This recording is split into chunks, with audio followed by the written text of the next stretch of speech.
panem nostrum quotidianum da nobis hodie, et dimitti nobis debita nostra, sicut et nos dimittimus debitoribus nostris, et ne nos inducas in tentationem, sed libera nos a malo. Amén.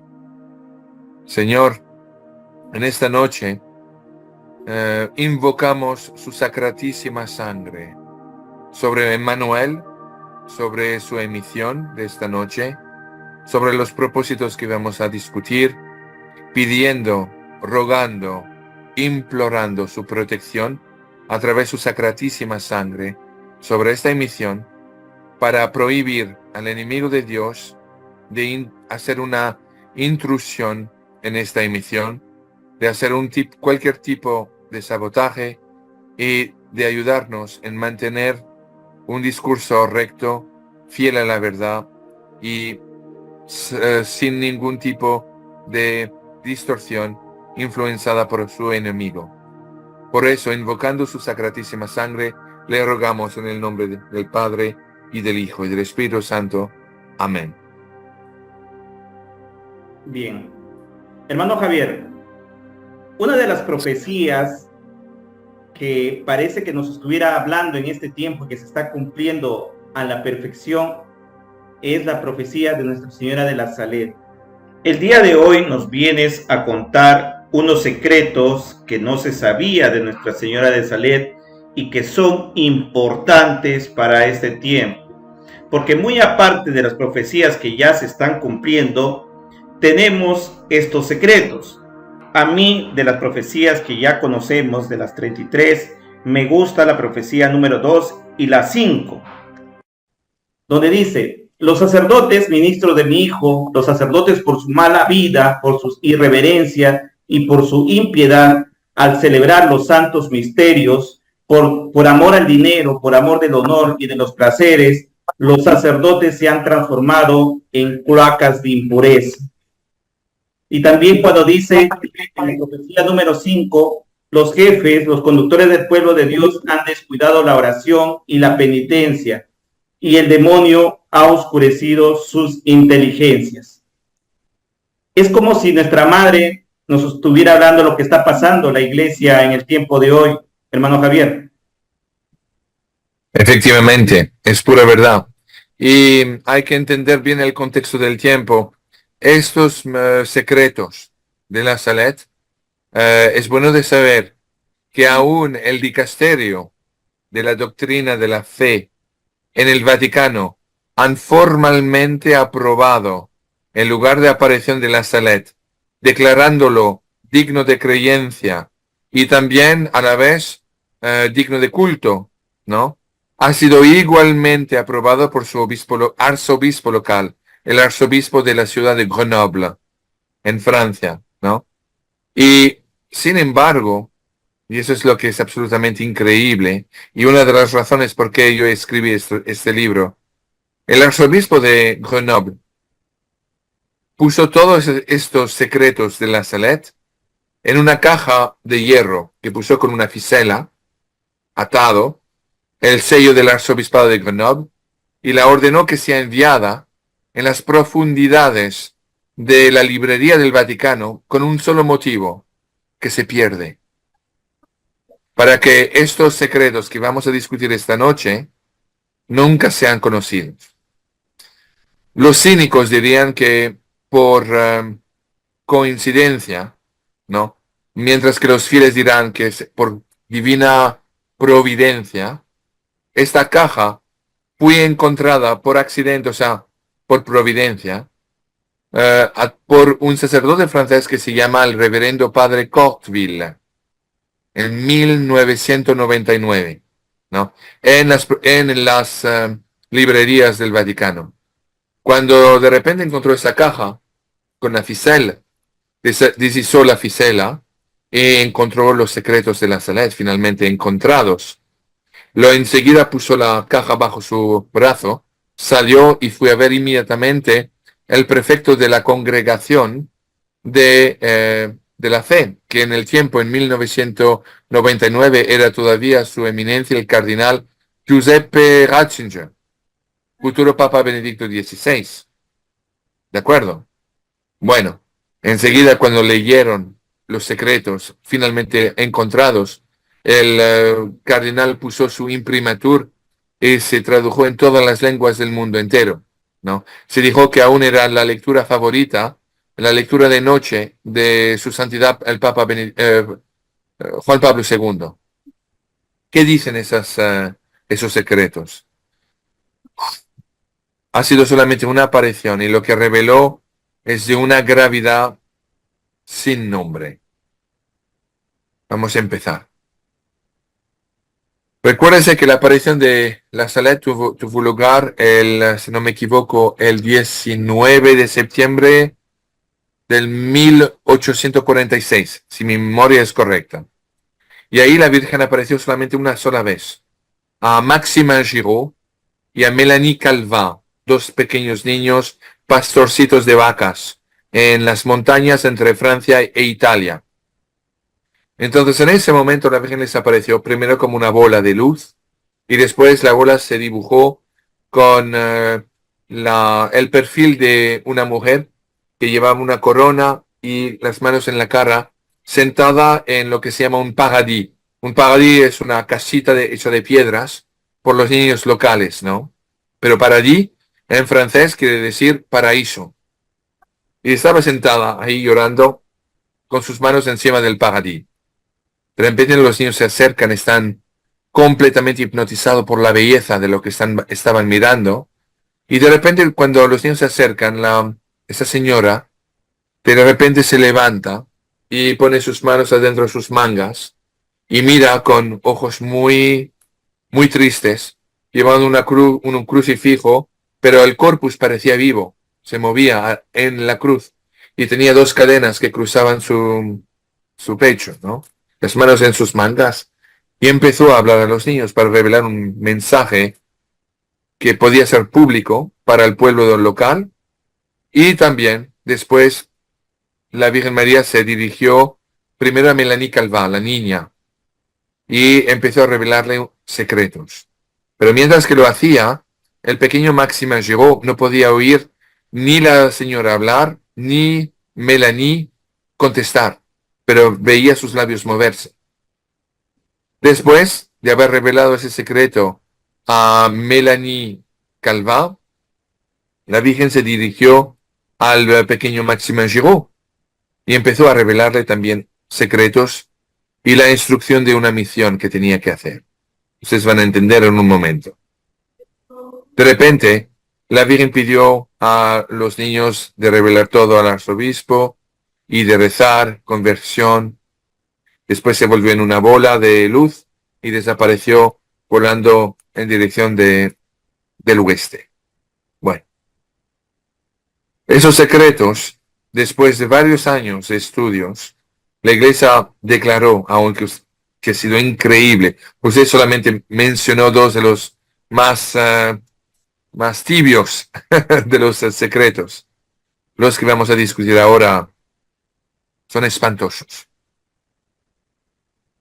Primero, la Virgen María explicó a los niños que iba a ocurrir una guerra que describió como siendo efectivamente la guerra franco-prusiana entre Napoleón III, el sobrino de Napoleón Bonaparte, que siendo el sobrino del emperador, que se hizo también un emperador en Francia y quería llenar los zapatos de su tío, pero sin mucho éxito. Y se lanzó en una guerra contra Prusia, que perdió lamentablemente, ¿no? El resultado de esa guerra fue haber perdido dos regiones, la Alsace y la Lorraine, la Lorraine siendo la tierra donde nació Santa Juana de Arco. Para Francia era una terrible humillación. Después, esa guerra, ¿no? La Virgen María anunció que iba a haber otras guerras civiles en Francia, en Italia, otras guerras universales, una de la cual va a haber la destrucción total y completa de París y de Marsella. París será, de acuerdo con las profecías de la Salette, pulverizado. Y Marsella se hundirá en las profundidades del mar Mediterráneo. Además, la Virgen anunció la destrucción de tres grandes ciudades en Europa. Pero hay mucho más. Anunció efectivamente que el día llegará en que la Iglesia será infiltrada por grupos que serán los enemigos jurados de la Iglesia de su Hijo. Y anunció que el día llegará también en que Roma perderá la fe y que la silla de la Santa Sede, la silla de Pedro, será temporariamente ocupada por el anticristo.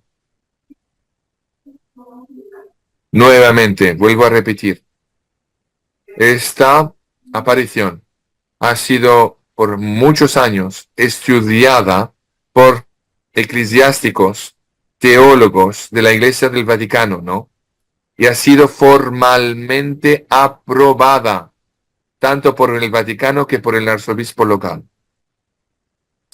Mencionó también que ese anticristo será el producto de una relación ilícita entre un obispo y una religiosa hebrea. Ese niño tendrá varios hermanos que serán seres humanos perfectamente y totalmente poseídos, pero que el hermano mayor, el anticristo, van a ser con dientes, gritando todo tipo de horrores de gritos, comiendo y nutriéndose con impurezas, o sea, un verdadero pequeño monstruo. Pero que tendrá, cuando crecerá, muchos éxitos y que atirará la atención como siendo el resolvedor de muchos problemas. Vale. La Virgen de la Salud explicó que la Iglesia Católica tendrá que seguir el mismo camino de la cruz que su Hijo Jesús, el camino de el Vía Crucis, que ha sido absolutamente atroz, y que el día llegará en el cual la Iglesia parecerá ser crucificada, matada, enterrada, pero que parecerá solamente, pero que al tercer día también, como su Hijo Jesús, resucitará. Y en ese momento será el triunfo del Padre, del Hijo y del Espíritu Santo, y el triunfo también del corazón inmaculado de María. Después de una gran purificación en la cual el mundo caerá en una gran obscuridad. Ahí la Virgen está hablando de los 3 días de obscuridad. El nivel de gravedad de esta profecía, de estas profecías, no ha habido su igual en ninguna otras, ni con Fátima, ni con otras, a la excepción tal vez de Marie-Julie Janis, en Bretaña, en Francia, entre 1870 y 1941, año de su muerte, ¿no? Pero de eso vamos a entrar en un momento después de hablar de la Sanet. El mensaje es muy grave.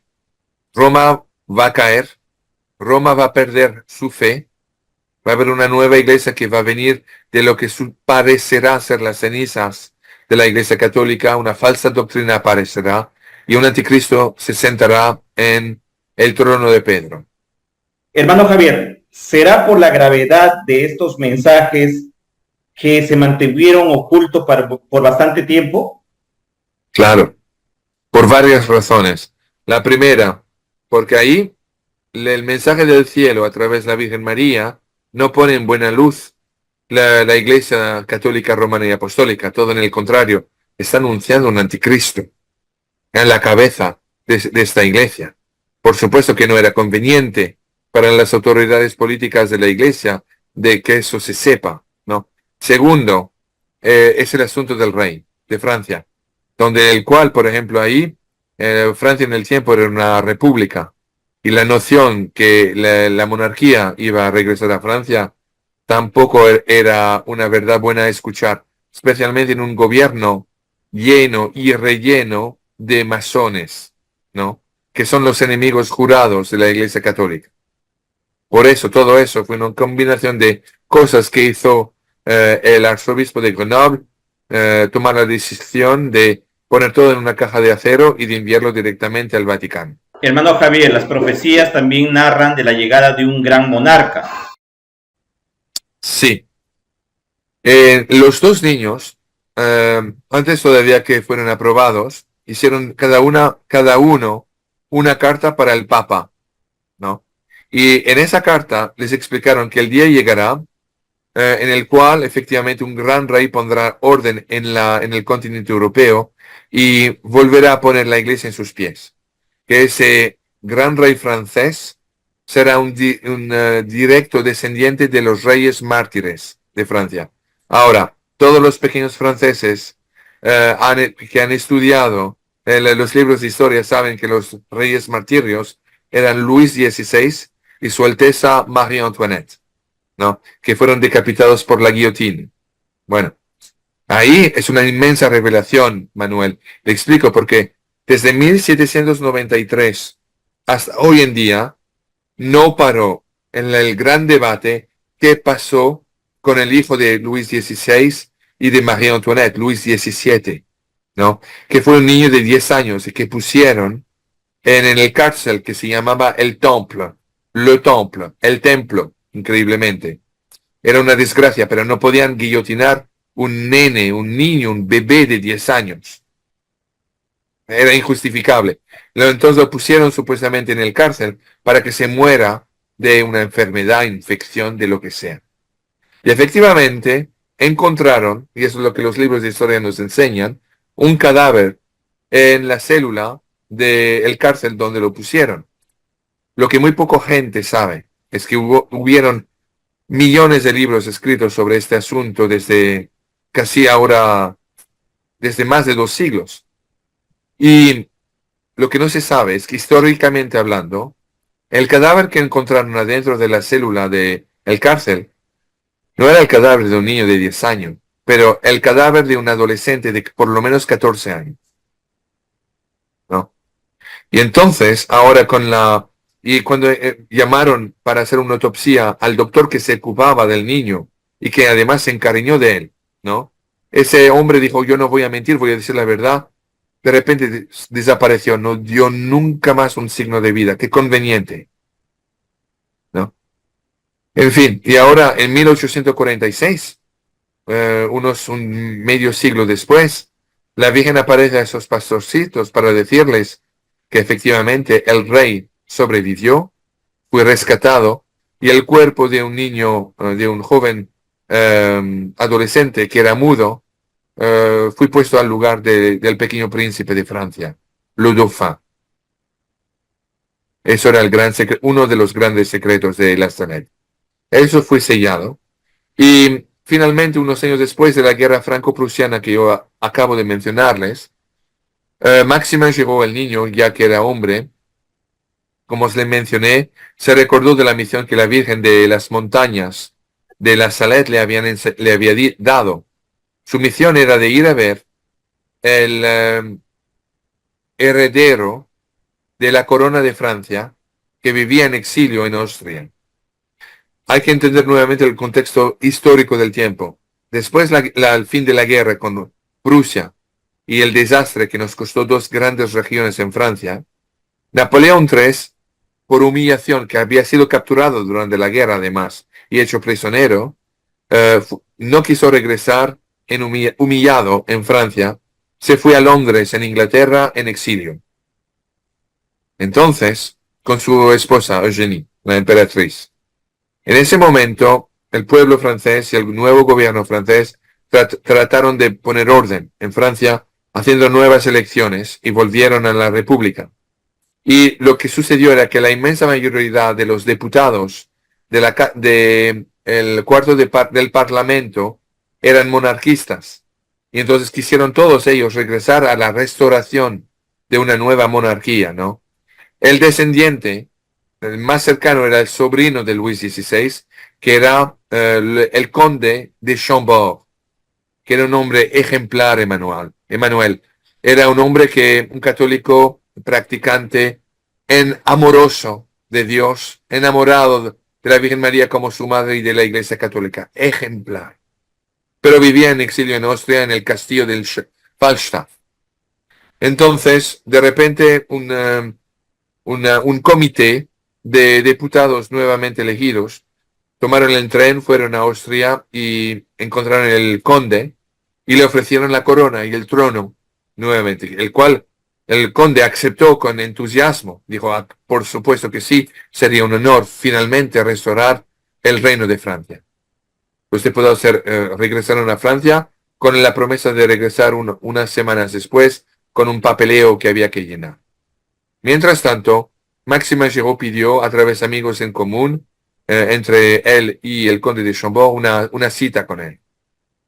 Conde de Chambord estaba un poco perplejo, había oído como toda Francia hablar de las famosísimas apariciones de la Salette, pero recibió el hombre, el cual cuando entró en el castillo de Falstaff miraba todo sumamente intimidado, ¿no?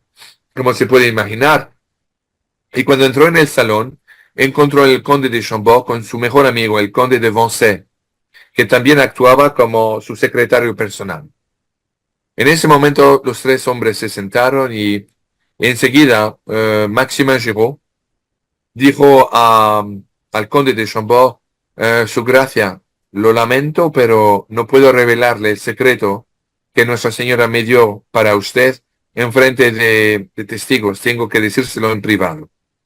Enseguida el conde de Chambord, Emmanuel, se levantó para dejarlos en paz, ¿no? Pero enseguida el conde de Chambord le dijo, Henri, quédate aquí, espérame, vamos a hablar ahí en la ventana, cerca de la ventana. Entonces invitó a Maximin Giraud de seguirla en la ventana y allí, y sabemos eso por una carta que el conde de Vincennes, el mejor amigo del conde de Chambord, escribió a su familia, la copia de la cual la tengo en mi libro. Y ahí el conde de Vincennes explicó que podía ver de una distancia el conde de Chambord hacer así, mientras hablando con el pequeño, con el joven, Maximin Giraud diciendo, ¿cómo? Ce n'est pas posible. No, ce n'est pas posible. Lo que quiere decir, ¿cómo? Pero no, no es posible. Es imposible, no puede ser.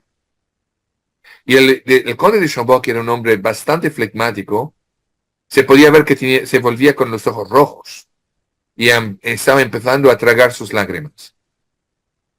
En ese momento los dos hombres regresaron al conde de Vincennes y el conde de Chambord quería darle un rollo de monedas de oro para agradecer el Maximin Giraud, el cual contestó, su gracia, no puedo aceptar tal recompensa cuando la que yo estoy esperando viene de Dios y después de esta vida.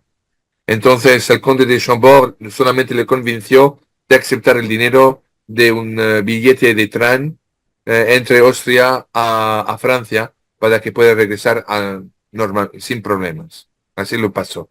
Pero después el conde de Chambord y el conde de Vincennes, los dos amigos, se sentaron y dijeron, mira, vamos a caminar al jardín. Y mientras caminando al jardín del castillo, el conde de Chambord explicó lo siguiente a su amigo. Y le dijo, mira, Enrico, ¿no? Te voy a contar el famoso secreto que me dio Maximin Giraud. Me dijo que la Nuestra Señora le dijo a él que efectivamente mi primo Luis XVII, el hijo de Luis XVI y María Antoinette, sobrevivió esa infamia del cárcel del Temple, que fui rescatado y que el cuerpo de un joven que no era muy normal cerebralmente fue puesto en la célula y ya estaba muerto, ¿no? Y que lo sacaron de Francia, se salió de Francia y vive ahora en el extranjero. Ahora, me dijeron más. Me dijeron que el momento llegará, en el peor momento de la historia de nuestra nación, en la cual Francia se caerá en sus rodillas y será profundamente humillada, pero será restaurada en su gloria antepasada por la venida de un hombre de providencia, que será en efecto el descendiente directo de mi tío Luis XVI y de mi tía María Antoinette. Por consiguiente, yo no puedo aceptar la corona, ahora que yo sé eso. Más bien, Maximin Giraud me dijo que este secreto no debe ser revelado antes del tiempo de Dios. Dios revelará este secreto justo cuando los tiempos dictarán que se sepan para que cuando el momento llegue a la población y los fieles sean preparados. Emmanuel, estamos en estos tiempos. Usted conoce el secreto que desde casi más de un siglo los franceses, nadie en el mundo conocía.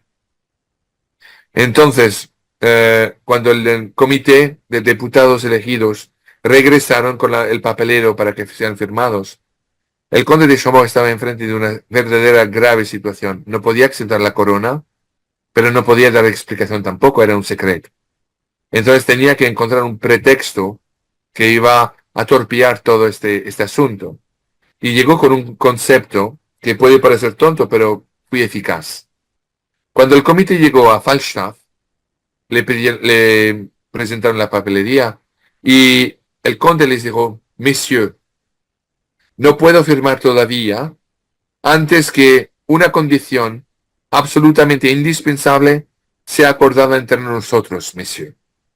Esa condición es que, en cambio de mi firma y de mi aceptación del trono de Francia, la bandera de mi bisabuelo Luis XIV, con la fleur de lis, con una bandera blanca y también o azul marina, con fleur de lis doradas, sea restituida y que sea abandonada la bandera azul, blanca y roja de la República Francesa. Sabía Emmanuel pertinentemente bien que nunca iban a aceptar eso, porque eso hubiera querido decir una nueva revolución en Francia. Y los otros diputados hubieran empezado eso al tiro. Entonces, desde ese momento, trataron de convencer al conde, pero su Alteza, no podemos hacer eso. Si hacemos eso, es una nueva revolución. Y después del desastre de la guerra franco-prusiana, no podemos, estamos en condición, no podemos. Fui negado. Cuando regresaron a París, ese comité de diputados hicieron varias entrevistas a periodistas franceses que le pidieron: ¿pero por qué el conde de Chambord no aceptó la corona? Y un diputado le contestó: el conde de Chambord no aceptó el trono de Francia por un pañuelo. ¿No? La bandera. Eso es la verdadera historia del secreto de la Salette en su enteridad. La iglesia dividida, corrompida, infiltrada y finalmente invadida por el anticristo. Roma que perderá la fe. El anticristo que se sentará por muy poco tiempo en la silla de San Pedro. Una guerra mundial que devastará Francia, destruirá París, Marseille y 3 grandes ciudades en Europa. El renacimiento de Francia, de la sociedad a una sociedad católica, la purificación del mundo a través de 3 días de oscuridad, eso es al fin de los secretos de la Salette, y la venida de un rey de Francia que pondrá orden en Europa, en Francia, en la sociedad católica y en la iglesia católica. Y sabemos por Marie-Julie Janis después que eso ha sido confirmado y que además ese rey, cuyo nombre lo tengo y se lo voy a dar, pero que ese rey instalará en el trono de San Pedro un papa angélico, entre coimis, angélico. Ese papa será un primo alejado del rey de Francia, será de la casa Borbón. Pero será un papa angélico que restaurará la fe y restaurará la gloria de la Iglesia Católica, su gloria antepasada. Eso, en muy pocas palabras, caballero, son las grandes líneas de los secretos de la Salette que ustedes ahora conocen y que ha sido aprobada por la Iglesia Católica. Hermano Javier, cuando hablas que ya estamos en este tiempo, ¿significa que el anticristo ya está entre nosotros? Sí. Eso lo sé después de haber discutido con con 3 diferentes videntes con los cuales trabajo, y en particular con el padre Michel, que hemos discutido en nuestra primera reunión, ¿verdad? Él me dijo que hay efectivamente un anticristo, pero que está trabajando a través de 3 otros anticristos, pero con pequeño a. El primero se refiere al control que está teniendo principalmente en 3 círculos. El primero, el círculo internacional financiero, ¿no? El segundo, en el en el teatro geopolítico. Ahí su influencia es legión. Y la tercera, en el círculo religioso, especialmente dentro de la iglesia. La iglesia ya es lo que llamamos en francés un secreto de polichinelle, ¿no? Es un secreto que todo el mundo conoce. Hay varios lobbies que sean LGBTQ o hay los lobbies masónicos que son sumamente poderosos adentro de la iglesia. Había un cardenal en particular que era conocido como un gran masón de alto nivel, que era el famoso cardenal Martini, cardenal arzobispo el arzobispado de Milano, en Italia, ¿no? Ya se murió, pero es uno entre varios otros. Yo he conocido en Francia y se sabe de varios obispos franceses que son masónicos abiertamente declarados, ¿no? Entonces, por consiguiente, lo que sucedió después, bueno, en relación con el secreto de la Salette, efectivamente, el anticristo está vivo, un gran anticristo, y como la Salette lo anunció, este personaje parecerá muy carismático, parecerá encontrar soluciones a problemas hasta ahora nunca resueltos, ¿no? Pero al final este hombre caerá y la iglesia triunfará.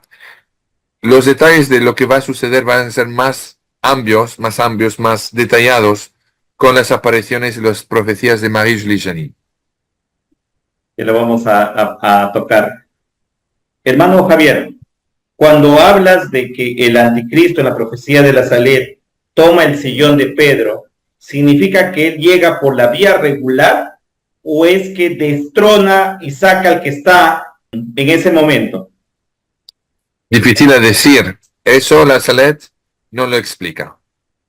Yo sospecho que de acuerdo con, y eso lo escribo en mi libro también, hablo de las visiones y profecías y revelaciones que se ha ido también a Anne Emmerich, ¿no? Y ahí Anne Emmerich describe también, entre otras cosas, los papas.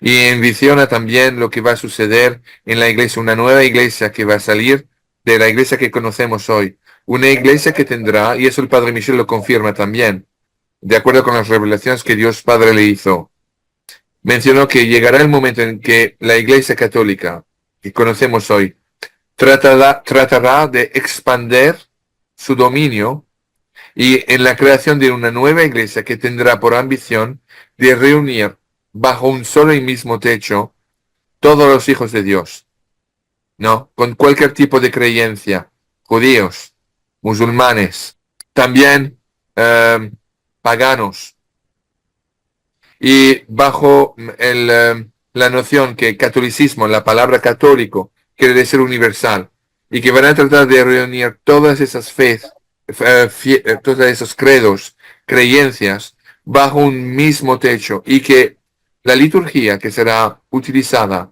para consagrar la hostia en esa nueva misa no será válida.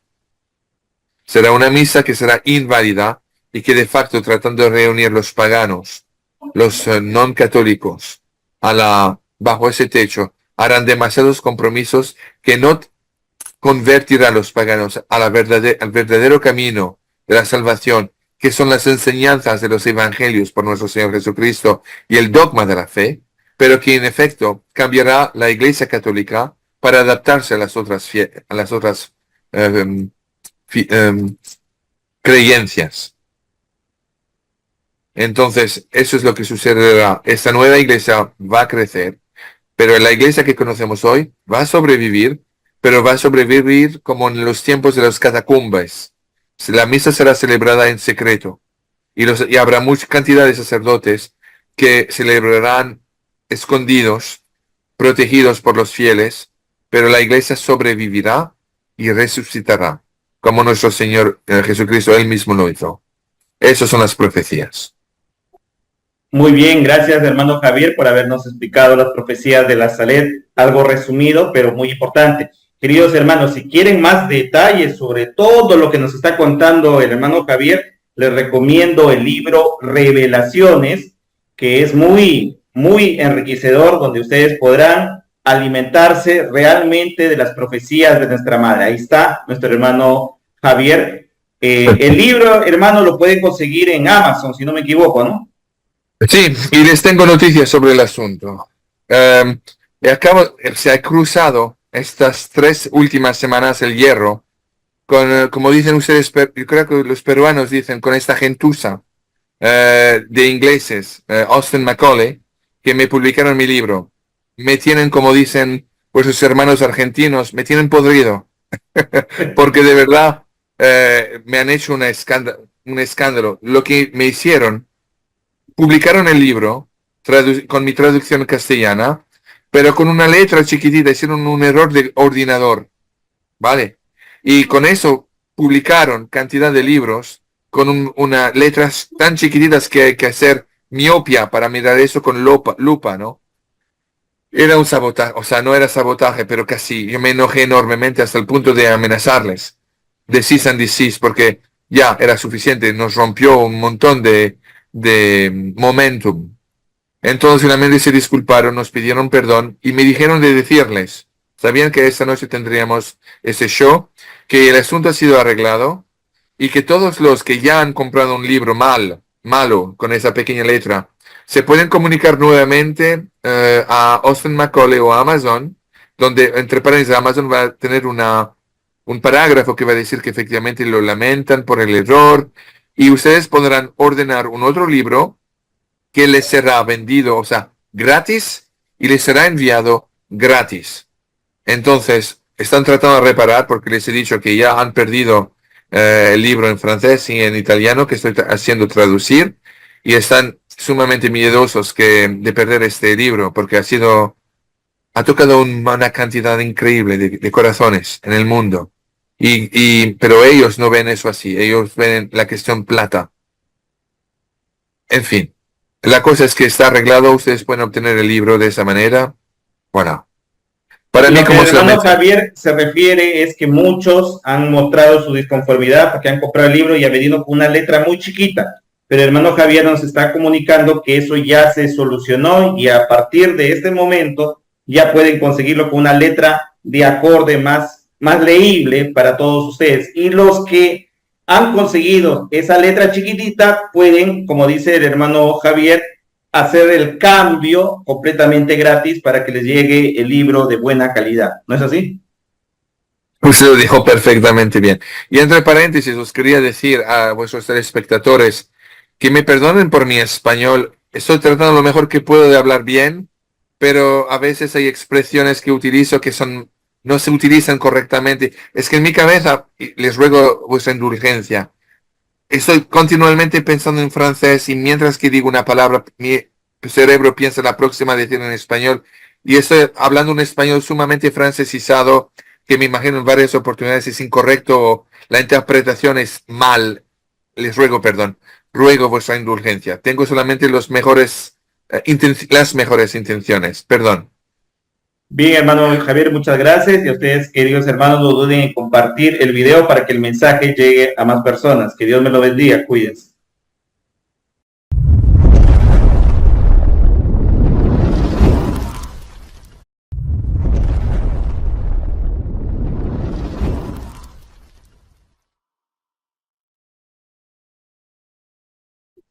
Hola, queridos hermanos de Semillas de Fe. Espero que estén todos muy bien. El día de hoy tenemos como invitado a nuestro querido hermano Javier